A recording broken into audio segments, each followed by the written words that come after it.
نعمت کا صحیح حق ادا کیا جائے۔ نعمت کی قدردانی یہ ہے کہ اس کا صحیح استعمال کیا جائے، صحیح طور پر اس کا جو مقام ہے، اس کا جو رتبہ ہے، اس کی جو عظمت ہے، اس عظمت پر اس کو لگایا جائے۔ اسی لیے پیغمبروں کی زندگی میں، انبیاء علیہ الصلوۃ والسلام کی زندگی میں، حکماء کی زندگی میں آپ دیکھیں گے آج ہم اپنے بچوں کو کیا سکھاتے ہیں۔ ہمارے بچوں کا حال یہ ہے، وہ میرے گھر کا معاملہ ہو، آپ کے گھر کا معاملہ ہو، سماج کے عام طبقے کا معاملہ ہو، آج لوگ پوچھتے ہیں مسلم ہوٹل کہاں ملے گا، تو اس کی پہچان کیا ہے؟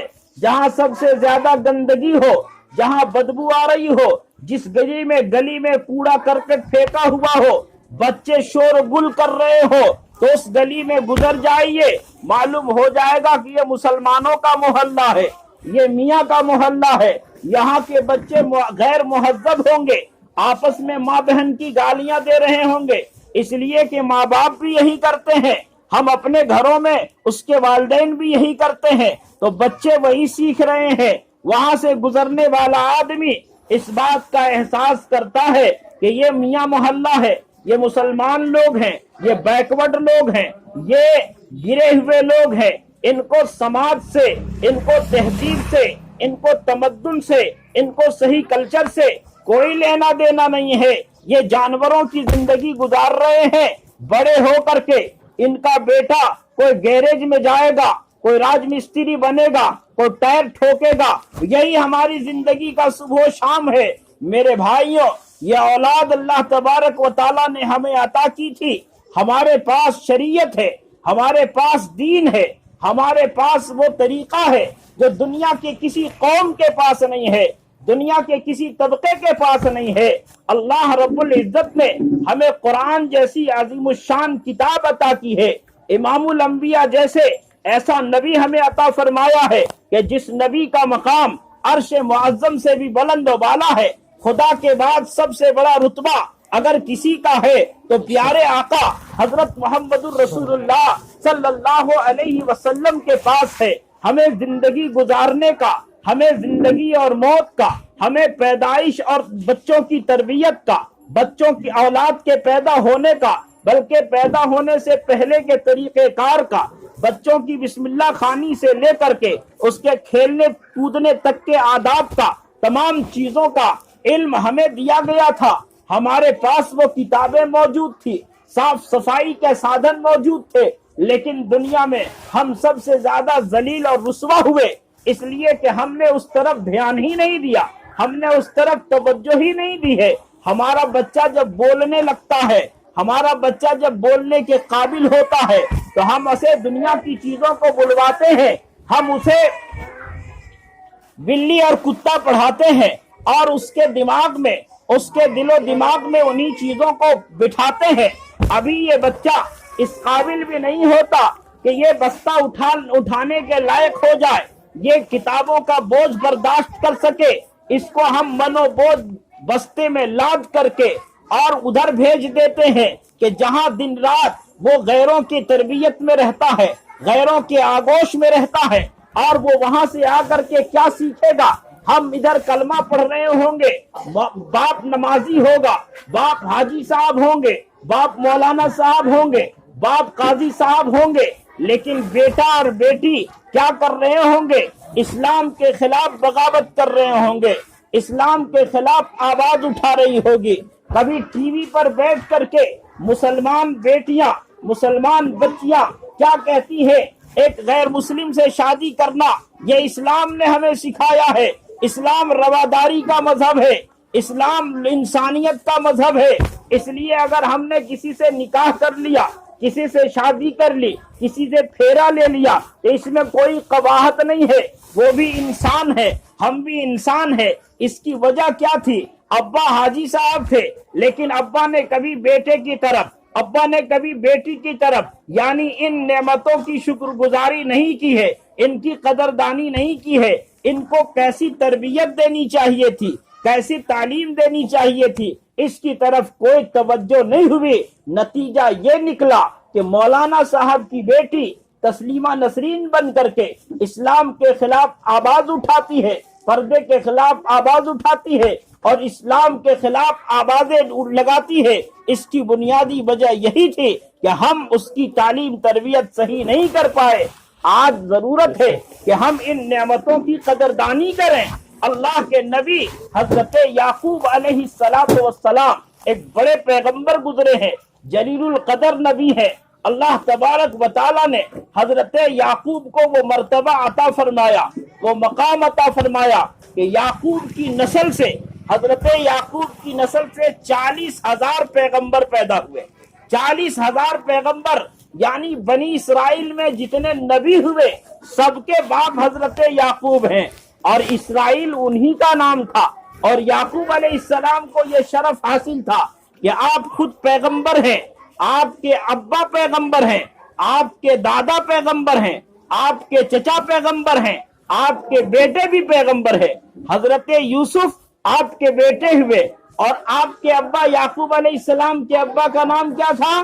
حضرت اسحاق علیہ السلام، اور اسحاق علیہ السلام کے بھائی حضرت اسماعیل علیہ السلام، ان دونوں کے ابا حضرت ابراہیم علیہ السلام۔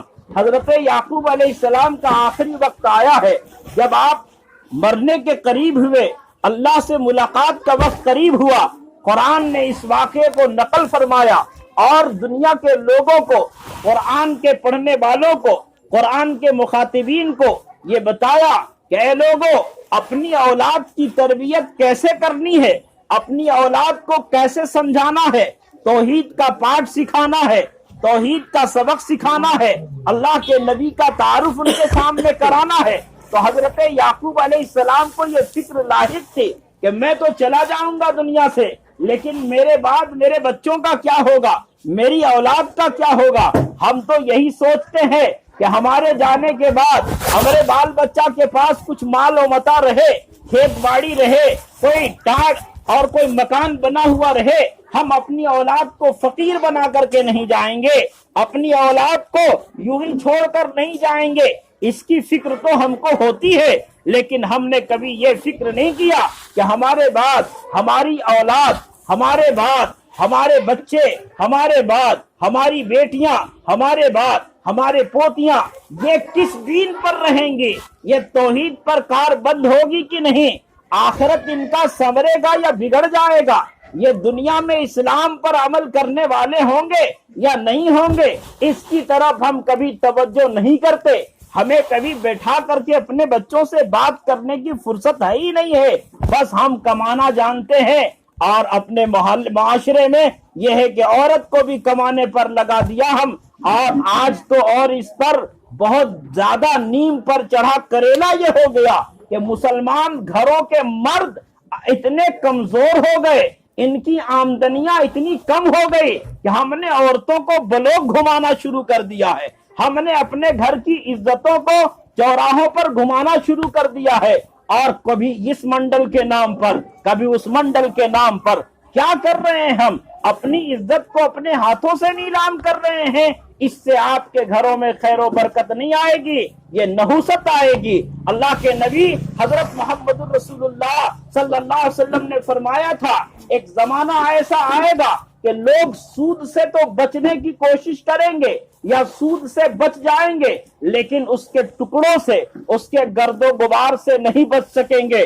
آج ہمارے گھر میں، آپ کے گھر میں، ان کے گھر میں، تمام مسلمانوں کے گھر میں کیا یہ حال نہیں ہے کہ ہماری ماں بہنیں ایسی جماعتوں سے جڑ کر کے یہی کام نہیں کر رہی ہیں؟ ہم اپنے گھروں میں برکت کی دعائیں کر رہے ہیں، ہاتھ اٹھا رہے ہیں اور ماتھا رگڑ رہے ہیں، خاک برکت آئے گی۔ ہم نے کیا کہا، ہو گئی بے پردہ تو کیا خاک سکوں پائے گی، شمع فانوس سے نکلی تو بجھ جائے گی۔ اس لیے حضرت یعقوب علیہ السلام نے فکر کی، ہمیں بھی فکر کرنا ہے، کریں گے سب لوگ۔ اپنی اولاد کو جہنم کی آگ میں چھوڑیے، دنیا کی آگ میں جلانا کون پسند کرے گا؟ اپنا غم آدمی برداشت کر لیتا ہے، اولاد کا غم نہیں برداشت کر سکتا۔ اس لیے یعقوب علیہ السلام نے اپنے بیٹوں کو بلایا۔ قرآن کہتا ہے، ام کنتم شہداء اذ حضر یعقوب الموت، کہ حضرت یعقوب علیہ السلام کی موت کا وقت جب قریب آیا تو انہوں نے اپنے بیٹوں کو جمع کر کے کہا، اے میرے بیٹوں، تم میرے بعد ما تعبدون من بعدی، میرے بعد تم کس کی عبادت کرو گے، کس کی پرستش کرو گے، کس کے سامنے جھکو گے، کس سے دعائیں مانگو گے؟ تو یہ سب پیغمبر کی اولاد ہے نا، ان کو کہنا چاہیے تھا کہ ہم فلاں جگہ چلے جائیں گے، یہاں فلسطین میں ہمارے دادا کی قبر ہے، یہاں چلے جائیں گے۔ بولنا چاہیے تھا کہ نہیں بولنا چاہیے تھا؟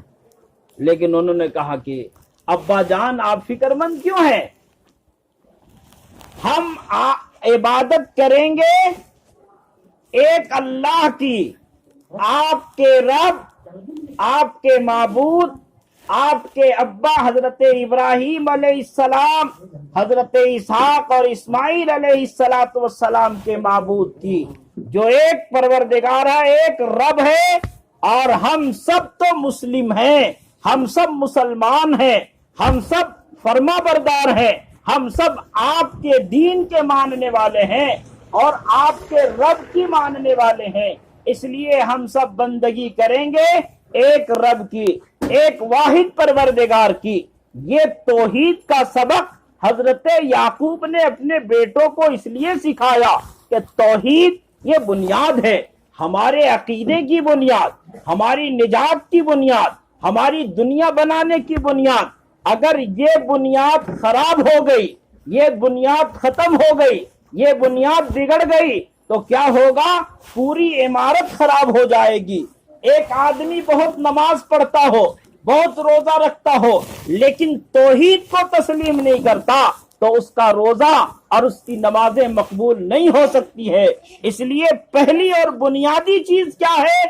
اپنے آپ کو اور اپنے قلب و جگر میں اللہ کی وحدانیت کو، اللہ کی ربوبیت کو، اللہ کی بڑائی کو اپنے دل میں بٹھانا ہے۔ اقرار باللسان و تصدیق بالقلب، زبان سے اقرار بھی کیجئے اور دلوں میں اسی کو بٹھائیے، ورنہ کوئی کام نہیں آئے گا۔ خرد نے کہہ دیا لا الہ تو کیا حاصل، دل اور نظر مسلمان نہیں تو کچھ بھی نہیں۔ اس لیے قلب و نگاہ کو مسلمان بنانے کی ضرورت ہے۔ اولاد کی تربیت کے اعتبار سے یہ بنیادی چیز ہے۔ آپ اپنے بچوں کو پڑھائیے، انگریزی پڑھائیے اور بھی دوسرے شعبوں میں بھیجیے، انجینئر، ڈاکٹر، پروفیسر سب بنائیے، لیکن سب سے پہلے کیا بنائیے؟ سب سے پہلے مسلمان بنائیے۔ اب ایک آدمی ایک سوال کر دیا کہ آپ مسلمان بنانے کہہ رہے ہیں، کیا ہم لوگ مسلمان نہیں ہیں یا ہمارے بچے مسلمان نہیں ہیں؟ میرے بھائیوں، اللہ کے نبی صلی اللہ علیہ وسلم نے فرمایا کہ ہر بچہ جو پیدا ہوا ہے وہ فطرتاً اسلام پر ہے، وہ کسی گھر میں پیدا ہو، لیکن اس کے ماں باپ اس کو یہودی بنا دیتے ہیں، نصرانی بنا دیتے ہیں یا مجوسی بنا دیتے ہیں۔ مسلمان بنانے کا مطلب یہ ہے کہ آپ ان بچوں کو، ہمارے اپنے بچوں کو، اپنے نونہالوں کو اتنی تعلیم اور تربیت اور عقائد کو بتا دیا جائے کہ وہ کسی جگہ پر چلا جائے تو وہاں وہ اس ماحول سے متاثر نہ ہو۔ اس کے لیے ہم کو، آپ کو مکتب کو کے نظام کو مضبوط کرنا ہوگا۔ علماء نے لکھا ہے کہ مدرسہ قائم کرنا یہ فرض نہیں ہے، مدرسہ قائم کرنا فرض نہیں ہے، لیکن مکتب کا قائم کرنا یہ فرض ہے۔ جیسے نماز فرض ہے ایسے مکتب کو قائم کرنا فرض ہے۔ تو یہ وعدہ کیجئے کہ ہمارے محلے کا، ہمارے معاشرے کا، ہماری سوسائٹی کا کوئی ایک بچہ جو مکتب میں تعلیم حاصل کرنے کے لائق ہو وہ مکتب سے دور نہیں رہے گا انشاءاللہ تعالی۔ اس کی سروے کرنا ہے۔ صدر سیکریٹری کی ذمہ داری خالی پنچایتی کرنا نہیں ہے، اللہ کے یہاں پکڑ ہو جائے گی قیامت میں۔ یہ بڑی ذمہ داری ہے، آپ کو اپنے مکتب کے نظام کو مضبوط کرنا ہے، رجسٹر بنانا ہے، سروے کرانا ہے کہ کہاں کون نوجوان 12-13 سال تک کا لڑکا یا لڑکی ہے جو اپنے گھروں میں ہے، مکتب نہیں آتی ہے، اس کی تعلیم و تربیت کا، اس کے ایمان و یقین کا جائزہ لینا یہ گاؤں کے ذمہ داروں کی ڈیوٹی ہے۔ اگر یہ کام ہم نے نہیں کیا تو قیامت کے دن ہمیں پکڑ ہو جائے گی۔ دوسری چیز یہ ہے کہ ہم اپنے بچوں کو شروع سے اردو پڑھانا سکھائیں۔ اردو ہماری دینی زبان ہے، مذہبی زبان ہے، اور اگر ہم نہیں پڑھیں گے، ہم انجمن کا لکھا پڑھی بھی ہندی میں کرتے رہیں، انگریزی میں کرتے رہیں، مسجد میں مشورہ لکھیں تو ہندی میں لکھیں، تو اردو باقی رہے گی؟ نہیں رہے گی۔ اس لیے اردو کو بچانا